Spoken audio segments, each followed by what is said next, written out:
ամենաշատ մտավախությունը, որ մեզ ասում են մեր քաղաքացիները, այստեղ էլ նոր, ասում են վախի մթնոլորտ կա, մարդիկ վախենում են, չեն, որովհետև ասում են լայքի համար գործից ազատում են, մասնակցության համար գործից ազատում են, բարևելու համար գործից ազատում են,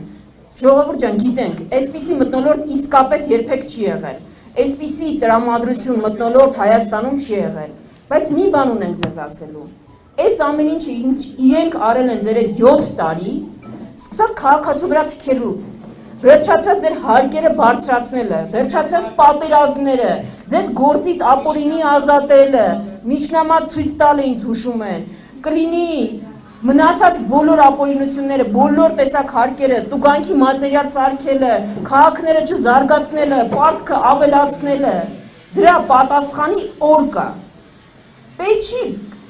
մի եկեք հավաքներին, եթե ձեզ չգիտեմ վախեցնում են, լավ մի ամիս էլ կարաք սրտիկ չդնեք, բայց հունիսի 7-ին այդ ամեն ինչի պատասխանը պետքա տալ։ Հունիսի 7-ն է, ձեր բարեկամներին խնդրում ենք, փոխանցեք, որ հունիսի 7-ն է այս իշխանության արածների պատասխանը տալու օրը։ Ու պատասխանը հունիսի 7-ի ամենաարդար ու ճիշտը կլինի, որ հունիսի 7-ին ընտրենք 17-ին, որովհետև միասին կարող ենք։